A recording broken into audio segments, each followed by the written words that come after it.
Acheter un masque de protection pour lutter contre la COVID-19 est aujourd'hui une nécessité pour survivre. Cependant, la confection de ces masques se fait-elle dans les conditions d'hygiène exigées? Plus de détails avec notre reporter Ange Camara. Nous voyons des passants et des vendeurs sans masque, mais nous recherchons plutôt des confectionneurs de masques de protection. D'où la visite chez une couturière qui travaille à domicile. Mais nous-mêmes, avant de fabriquer, on porte le charbon de fabriquer. Maintenant, quand on finit, on lave les mains. Maintenant, après ça, on a les produits pour pomper. Alors, quand on finit de pomper, puis on met dans les sachets. Et puis maintenant, les gens viennent prendre. Nous constatons la véracité de ses propos avec le seau d'eau et le savon devant son atelier. Non loin de là, cet autre couturier s'est lancé dans la fabrication des cache-nez dès les premières heures de la maladie à coronavirus pour répondre à un souci de qualité. L'avènement du corona fait que tout le monde devait acheter des cache-nez. Maintenant, moi, par exemple, étant couturier, je me voyais mal aller acheter des cache-nez.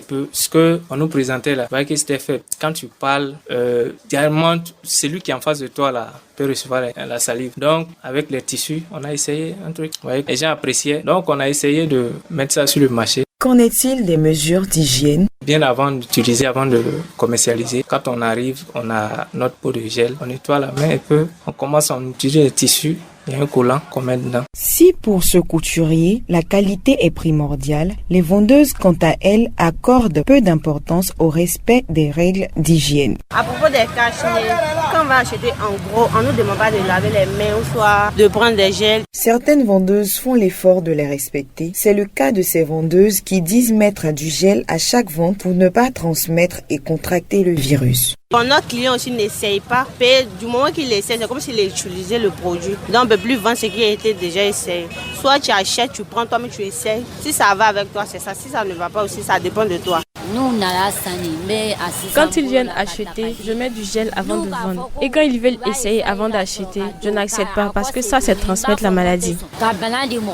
Pour la plupart des clients, l'apparence et l'hygiène des vendeuses de masques de protection importent peu. Dès que j'achète mon cache-nez, je prends, je porte. En tout cas, si j'ai pas de cache-nez, je prends, je porte, ou bien je rentre à la maison avec, quoi. J'y pense même pas si elles ont lavé leurs mains ou si les conditions d'hygiène sont au top. Pas du tout. Au départ, j'achetais les cache-nez en pharmacie, mais c'était trop cher pour moi. C'était 1000 francs un cache-nez. Mais avec les femmes du marché, on pouvait avoir un cache-nez à 500 francs. Maintenant, j'achète avec elles, mais franchement, je ne les lave pas avant de les porter parce que souvent, je suis pressée ou j'ai oublié mon cache-nez à la maison. Donc, j'achète ça rapidement, je le mets et puis je rentre. Contrairement à ses clients, ce jeune homme nous explique qu'il est hors de question pour lui d'acheter les masques de protection avec les vendeurs ambulants. Pour lui, le respect des mesures est absent et ces vendeurs servent de canaux de transmission.